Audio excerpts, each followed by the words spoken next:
तुम बड़ा श्रीमंत है, अभी छोटा उम्र है, अभी 10 सभा आगे तुमको। जन प्रकाश पाटिल तुम्हारा साथ है, मल्लिकार्जुन खड़गे साहब तुम्हारा साथ है, चिंता नहीं करना। आप आगे हो कि आप ही लीड लेना, पैसा तुम ही खर्चा करना।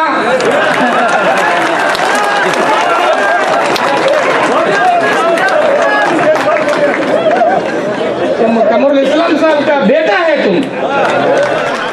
दबा है, आप पड़ोस का है ना ख्याल करें, दोस्त का करें, उसको टेलीफोन करें, इसको टेलीफोन करने उससे पहले है कि आप अपना है ना जायजा लें, अपना महासभा करें, तो तब कहीं ये पोलिंग सक्सेसफुल होती है। और इंशाअल्लाह ताला हालात बहुत ही साजगार हैं। मैं एक शेर कहकर अपनी जगह हो गए तो जहां पर छा गए, मुत्तहिद हो गए तो जहां पर छा गए, बिखरे तो ठोकरों पर आ गए, बिखरे तो ठोकरों पर आ गए।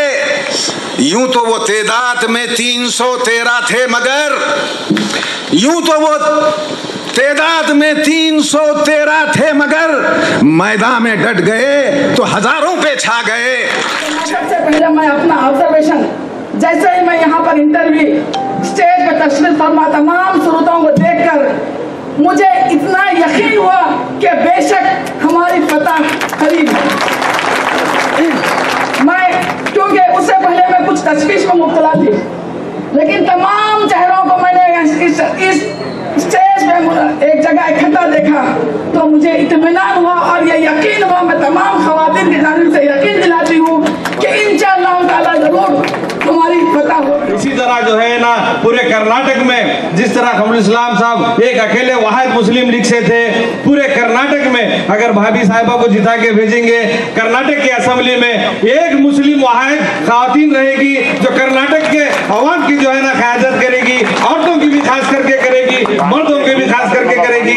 और पूरे कर्नाटक में एक ही मुस्लिम वाहिद खातिन रहने से तमाम खातिन के जो है ना मसले मसाइल वहां पे जो है ना कोई बिगाड़ नहीं सकेगा। ये सब कमर साहब की देन है।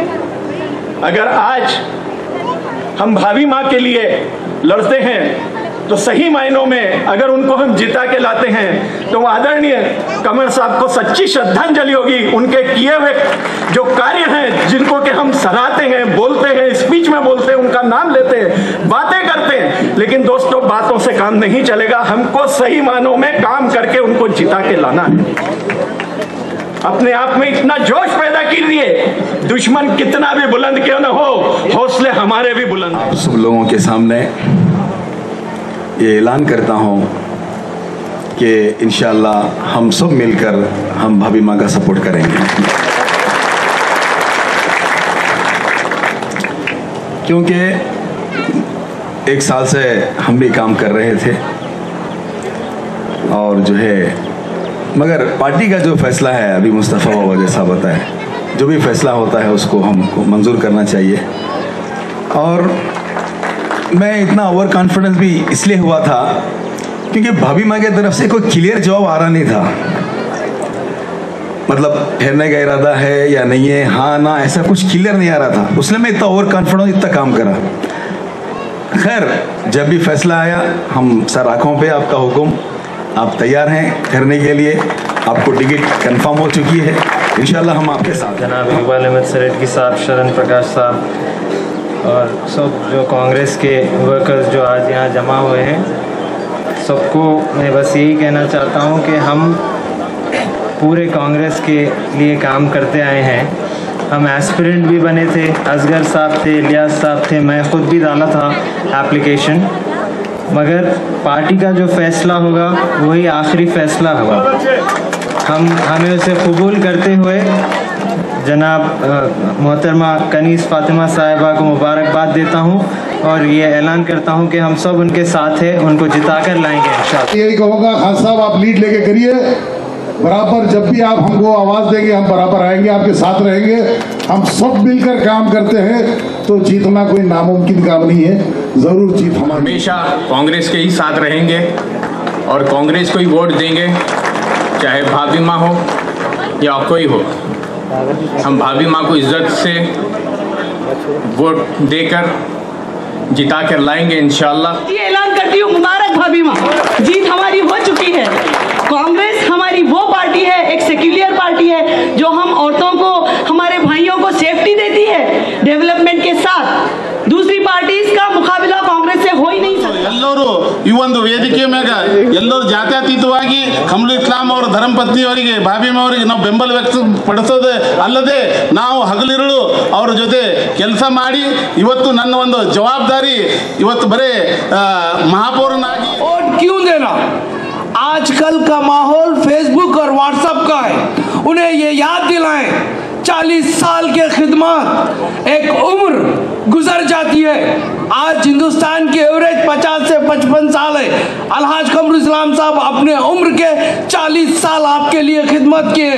उसी 40 साल को आगे पहुंचाने के लिए आज उनकी अहलिया आपके सामने आके खड़ी है। ये कुर्बानी है। लेकिन कमरुल इस्लाम साहब को आज गुजर कर तकरीबन 6 माह हो गए, लेकिन आज भी वो हमारे दिल में और हमारे दरमियान उनकी यादें मौजूद हैं। ये बहुत बड़ी बात है। हिंदुस्तान की अगर तारीख देखेंगे तो यहाँ पर कई राजा महाराजा आए, कोई फ़ौज पर, कोई अपने ताकत पर और कोई अपने और हरबों से इस्तेमाल करते हुए हिंदुस्तान के अवाम पर उन्होंने हुकूमत की। लेकिन कमरुल इस्लाम ना सिर्फ कर्नाटका बल्कि पूरे हिंदुस्तान में ऐसा वाहिद मुसलमान और मर्द मुजाहिद शख्स था जिसने लोगों के दिलों पर हुकूमत की। जब इलेक्शन के लिए नहीं ठहर रहे थे तो हम सब इतने नाराज़ हो गए थे कि जैसे समझो कि इलेक्शन में हम वोट ही नहीं डालेंगे। मैडम जैसे ही राज़ी हो गई, समझो कि सबके जिसमें जान आ गई जैसा हो गया है, और हम डट के इस इलेक्शन के लिए काम करेंगे। मैडम आप बेफिक्र रहिए, आप ही जीतेगी और ज़रूर, हाँ ये मैडम की नहीं हम सब की जीत होगी। शुक्रिया। आखिरी में आप तमाम का शुक्रिया अदा करती हूँ। अब जिस तरह यहाँ पे एक जगह होके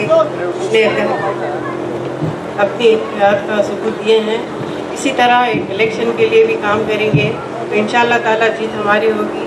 ये जीत मेरी नहीं है, आप सबकी जीत होगी, कांग्रेस की जीत होगी। इलियास भाई ने कहा कि भाई बहुत टाइम में इंतज़ार करा, वो तो होता ही है, कभी कभी टाइम आ जाता है। मैं भी उनकी शुक्रगुजार हूँ कि उन्होंने हर चीज़ को अपने दिल में रखकर मेरे भाभी के साथ काम करने का कहा। मैं उसके लिए बहुत बहुत मुबारक देती हूँ कि आपने वो चीज़ कायम की।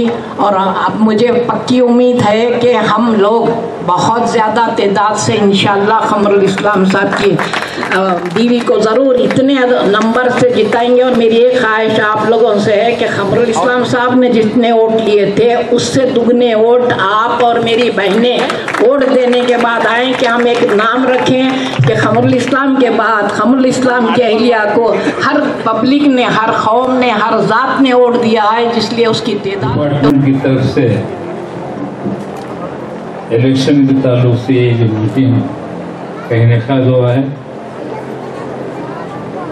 इसकी वजह से मैं समझता हूँ कि हर एक पार्टी वर्कर में पार्टी के कैंडिडेट का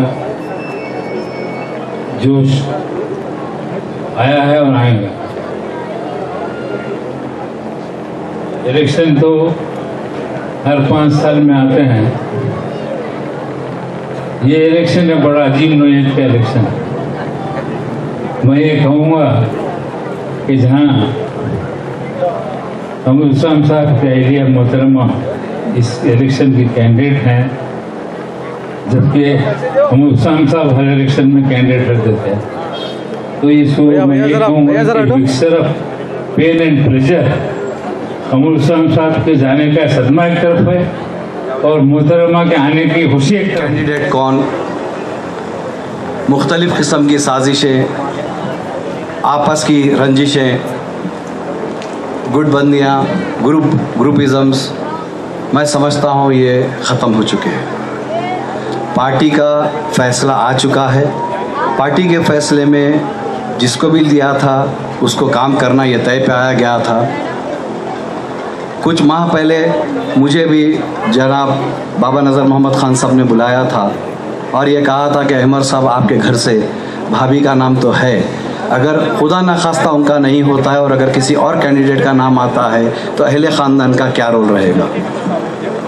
मैं खान साहब से टाइम लिया, घर में भी बात किया, मोती सेठ साहब से, सबियापा से, दीगर मेरे भाइयों से, और खान साहब से फिर दूसरे दिन मिला और ये कहा, खान साहब, खमरुल इस्लाम साहब अपनी आखिरी सांसें कांग्रेस पार्टी में लिए थे, अगर पार्टी का फैसला भाभी के फेवर में नहीं आता है तो जो पार्टी फैसला लेगी हम भी उस पर अमल करेंगे। कि आज हमको ये तय करना है कि जो 12 मई को जो होने वाला चुनाव है, उस चुनाव में हम किस तरीके से